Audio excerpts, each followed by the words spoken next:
A story is way more important than a recipe. A recipe can confuse you, but a story can inspire you. And that's what life's all about, is stories. What makes a great chef? I'd say that great chefs have three things in common. One, they accept and respect that Mother Nature is the true artist, and they are the cook. Two, everything that they do becomes an extension of them as a person. And three, they give you insight into the world they were born into, the world which inspired them, and they serve it on their plates.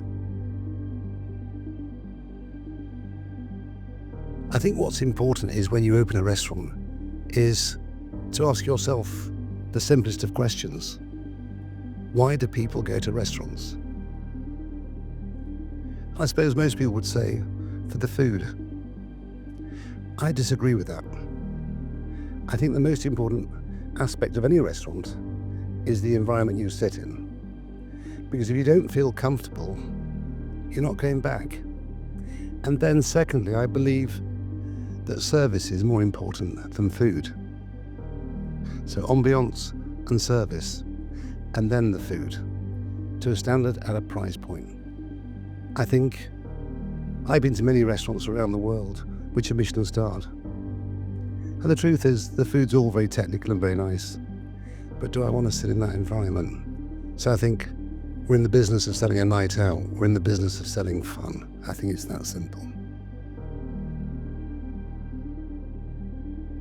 Serve your food hot, serve it quick, and keep it simple. And allow Mother Nature to be the true artist. Allow her to do the work. You're just the cook. And when you accept that in life, then life changes. Because like artists, chefs are not too dissimilar. When they're young, they tend to overwork it because they've been given all this information, all this knowledge, all this skill, and they feel they have to use it. But you look at the great chefs, the great artists, they make it look so simple, don't they? They just allow it to be simple. So whatever you want to do in your life, don't overwork it, don't overthink it, and you'll realize your dream. Without discipline and focus, there's no consistency.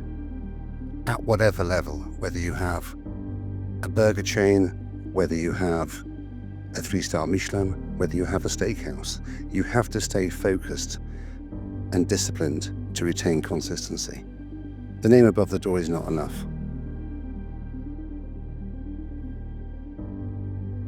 If you want to win a Michelin star in your restaurant, then buy beautiful produce and keep it simple. And cook food that you want to eat, not what you think they might want to eat, because it's got to be an extension of you as a man. Because if it doesn't become an extension of you, then you'll never be happy cooking. And only cook food that you want to eat. And allow Mother Nature to be the star. And take your inspiration from your early beginnings. And trust me, you might win 2-3 stars. Winning 3 stars is an extraordinary journey. Where you start, when I started Harvey's all those years ago, there was me and 2 teenagers in the kitchen, 2 staff out front, no infrastructure, just a little hole in the wall. And slowly as you build, your infrastructure builds. And by the time you win 3 stars, you've got this enormous infrastructure. And so the reality is, retaining them is boring. It's like twiddling your thumbs. I know some chefs hate the pressure of 3 stars, but there's no pressure because your infrastructure is built.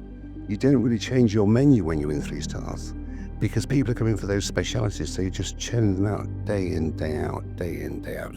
And that's why chefs, when they get to a certain age, they're not in their kitchens because it's boring.